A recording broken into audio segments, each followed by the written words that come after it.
Welcome to TDS studios. Hi friends, எல்லாம் சூப்பராக இருப்பீங்கன்னு நினைக்கிறேன். என்ஜாய் பண்ணுங்க. பார்ட் 4 அஞ்சுகள் விளையாட்டு தெரியுமா உங்களுக்கு? பன்னாங்கல்ல அஞ்சுகள் தான் ரொம்ப ஃபேமஸ் இல்லையா? முதல்ல ஒவ்வொரு கல்ல எடுக்கணும், அப்புறம் 2 கல்ல எடுக்கணும், அப்புறம் 3 எடுக்கணும், அப்புறம் எடுத்துட்டா மாடி திரும்பி வரணும். ஒவ்வொரு கல்லா வைக்கணும், 2 கல்லா வைக்கணும், 3 கல்லா வைக்கணும், 4 கல்லா வைக்கணும். கடைசியில் இந்த ஆடத்தினோட தொடச்சிங்கன்னா பரப்பி போட்டு ஒவ்வொரு கல்ல கோடைக்குள்ள அடைப்பாங்க. அதெல்லாம் தொடர்ந்து விளையாடக்கூடிய விளையாட்டு. நான் இதோடு நிறுத்திக்கிறேன். இல்லை 5 கல்லும் இருக்குது, 7 கல்லும் இருக்குது, சரியா? அப்புறம் நாங்கள்லாம் முதல்ல ஒரு கூட நிறைய கல் வச்சுருப்போம். இந்த பன்னாங்கல் பொறுக்கி நாங்கள் கடைசியில் 6 எவ்வளோ சம்பாதிச்சிருக்கிறோம் அப்படின்னு அதை பார்ப்போம். ஆகவே பன்னாங்கல் நம்மளுக்கு விரலுக்கு, மணிக்கட்டுக்கு, கைகளுக்கெல்லாம் நமக்கு வலிமை சேர்க்கக்கூடிய ஒன்று. ஸ்கிப்பிங் இது உடம்புக்கு மிகவும் தனியாக விளையாடக்கூடிய சிறப்பான விளையாட்டு. ஆகவே இது தாண்டி விளையாடலாம், ஒத்த காலையும் விளையாடலாம், 2 கால தூக்கியுமே விளையாடலாம். அதே மாதிரி 2 மாணவர்கள் இந்த பக்கம் அந்த பக்கம் சுற்றுறாங்கன்னா ஒவ்வொருத்தரும் தாண்டி தாண்டி போல அது ஒரு விளையாட்டு. அந்த விளையாட்டும் சிறப்பாக இருக்கு. இருந்திருக்காங்க. நாங்கள்லாம் என்ன பண்ணோம்னா வேப்ப மரத்தில் கவிட்டி பண்ணி ரப்பர் இருக்குல்ல, சைக்கிள் டியூப்பு, கார் டியூப்பு, இந்த மாதிரி கெட்டியாக எடுத்து இடையில இந்த வார போட்டு கட்டிடுவோம்.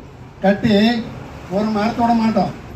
ஏமாந்தா தண்ணி குடத்துலையும் பட்டு வீட்டில் சொன்னால் அடி வாங்கியிருக்கிறோம். ஆகவே இந்த ஒண்டிகள் நல்ல பயிற்சி. நாம் எய்ம்னு சொல்கிறோமில்ல, குறிபாத்து அடிக்கிறது, இதன் மூலமாக பயிற்சி வர்றது நாளைக்கு துப்பாக்கி எடுத்தாலும் சரியாக இருக்காது. ஆகவே இது ஒரு நல்ல குறிவாக்கக்கூடிய பயிற்சி. ஆகவே இதெல்லாம் பார்த்துருக்கீங்களா?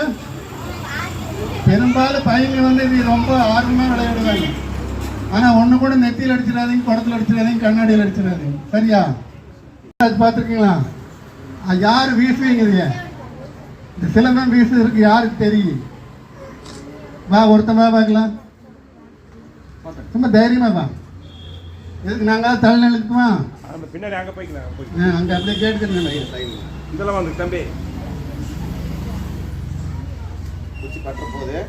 சூப்பர் சூப்பர், அருமையா பயிற்சி எடுத்திருக்கேன். இந்த பந்து இப்போ வரக்கூடிய பந்து இது கார்க்கு பால்னு சொல்லுவோம். ஆனால் நாங்கள் விளையாடும் பொழுது ரப்பர் பால்.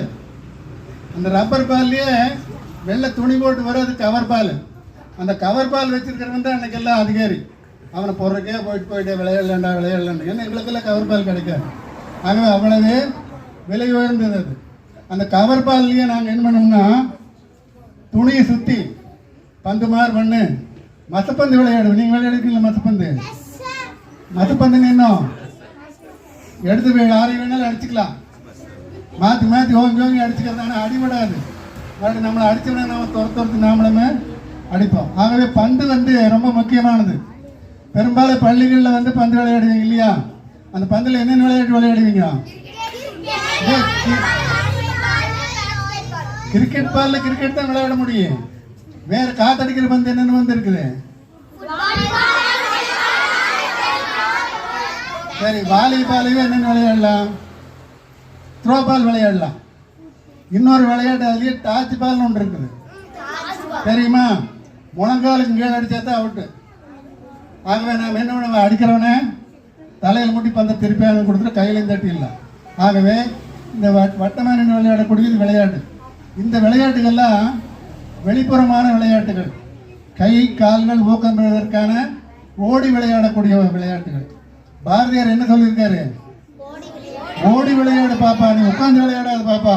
ஆனால் முதல்ல நீங்கள் என்ன பண்ணணும், ஓடி விளையாடணும். இந்த இளங்கன்று பயமறியாதுன்னு சொல்லுவாங்க. ஆகவே அதற்கேற்ற வேற. இப்போ ஆடு பார்த்துருக்கீங்களா? ஆடு எப்படி நடக்கு? பெரிய ஆடு.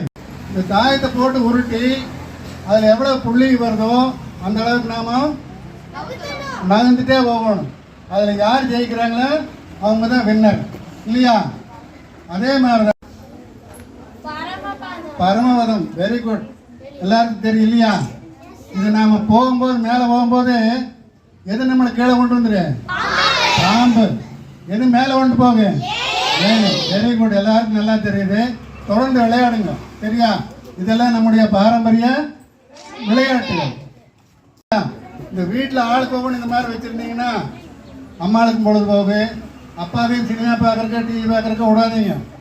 கூட்டிகிட்டு வந்து உட்கார வச்சு வாங்கப்பா எங்கள் கூட தாயம் விளையாடுங்க அப்படின்னு சொல்லி கூப்பிட்டீங்கன்னா ஒரு குடும்பத்தில் எல்லாரும் ஒரே பக்கமாக உட்காந்து எவ்வளோ நாளைக்கு நீங்கள் பேசி.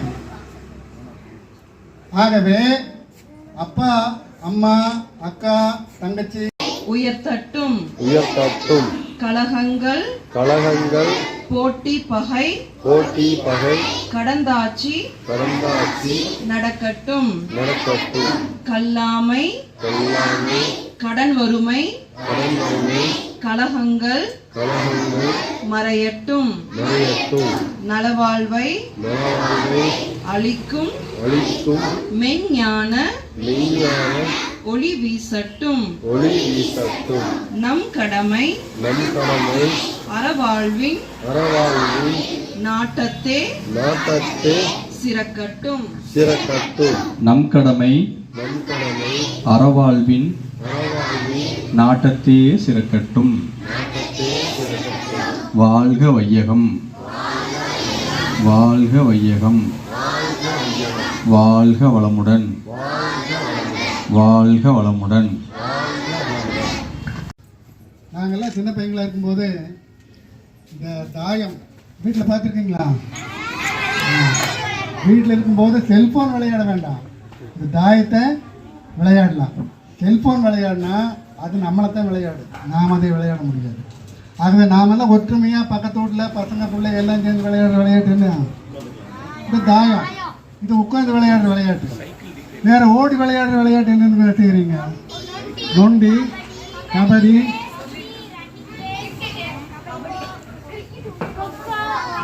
கொக்கோ, அதுக்கெல்லாம் அதெல்லாம் ஸ்கூலில் விளையாடுறீங்களா வீட்டில் விளையாடுறீங்களா? வீட்டில் இடம் இருக்குது அதுக்கெல்லாம். அது எங்கே ரோடு வரைக்கும் வாசல் வந்துருக்கு, வீட்டில் எங்கே இடம் இருக்குது? நாங்களாம் சின்ன பையங்களாக இருக்கும்போது ஒரு 5-6 வீட்டுக்கு ஒரு மைதானம் இருக்குது. குண்டு ஆறாறு விளையாடுவீங்க. குண்டு, அந்த குண்டு விளையாடல என்ன பயிற்சி நம்மளுக்கு?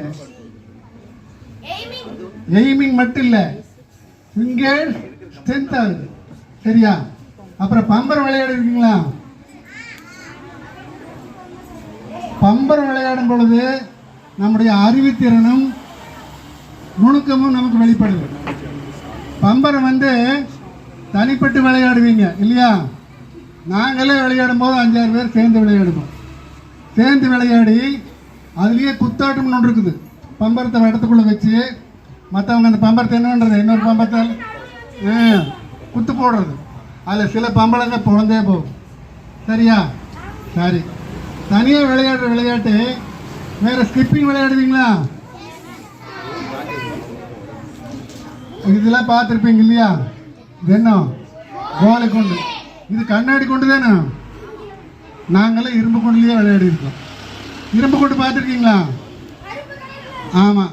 இந்த கோலை விளையாட்டில் என்னென்ன விளையாட்டு இருக்குது தெரியுமா? சொல்லு. சேபி. சேபிங்கிறது என்ன? ஆடு புல்லுன்னு சொல்லுவாங்க. இதுக்கு நாங்கள் வச்சிருக்கிற பேர் 15 15 கல். Very good. இது ரொம்ப நுணுக்கமானது, ரொம்ப அறிவுடையது. இது விளையாடுறதுக்கு சாதாரணமானவங்க விளையாட முடியாது. 3 புலி இருக்கு, 15 ஆடு இருக்கு.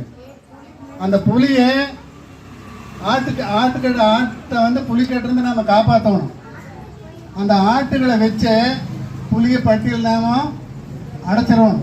ஆகவே ஆட்டுக்காரன் ஜெயிக்கிறானா புலிக்காரன் ஜெயிக்கிறாங்கிறது இந்த ஆட்டத்தினுடைய முக்கியம். இதுக்கு என்னென்ன பேர்? ஆடு புலி ஆட்டம். நம்ம ஊரில் என்னென்னு சொல்லுவோம்? 15 மரம். பிள்ளை கோயிலெல்லாம் போட்டு விளையாடுவாங்க. பெரிய இல்லை பார்த்துருக்கீங்களா?